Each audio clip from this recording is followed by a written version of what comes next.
Bismillahirrahmanirrahim. Words of wisdom. We are all born knowing nothing. Some of us devote our lives to staying that way.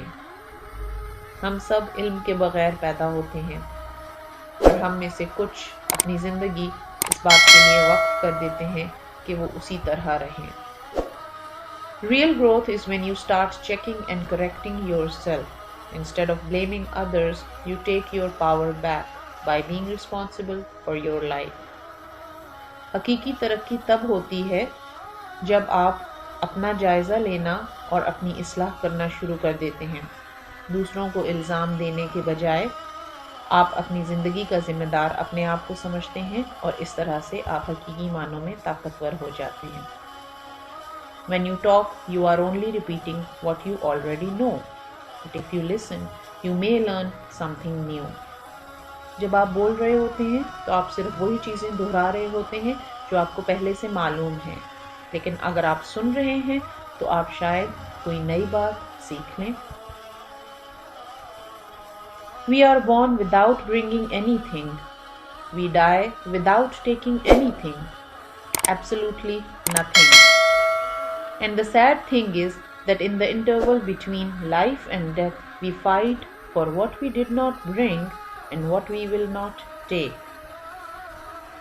हम इस दुनिया में बगैर किसी चीज़ के आए हैं और इस दुनिया से बगैर कोई चीज़ लिए चले जाएंगे.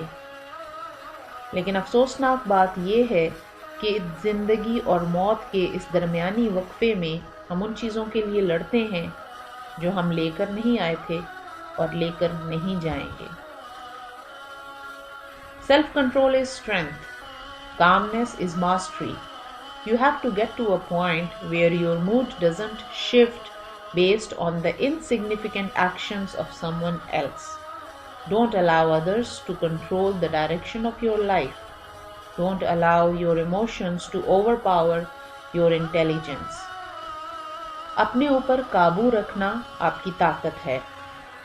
पुरसकून रहना एक महारत है.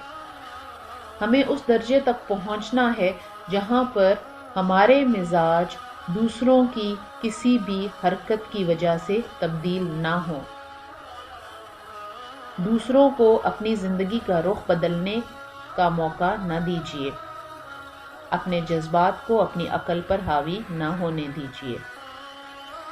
When I run after what I think I want, my days are a furnace of stress and anxiety.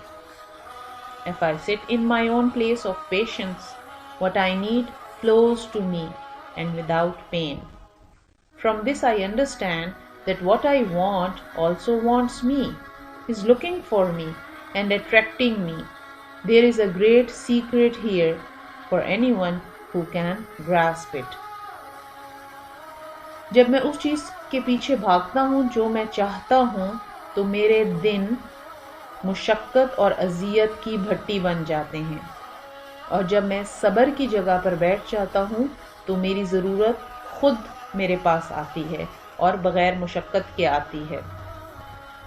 इससे मैं ये नतीजा निकालता हूँ कि जो चीज़ मैं चाहता हूँ वो भी मुझे चाहती है. वो मुझे ढूंढ रही है और मेरी तरफ आकर रहेगी. इसमें एक बहुत बड़ा राज है उनके लिए जो इसको समझना चाहें.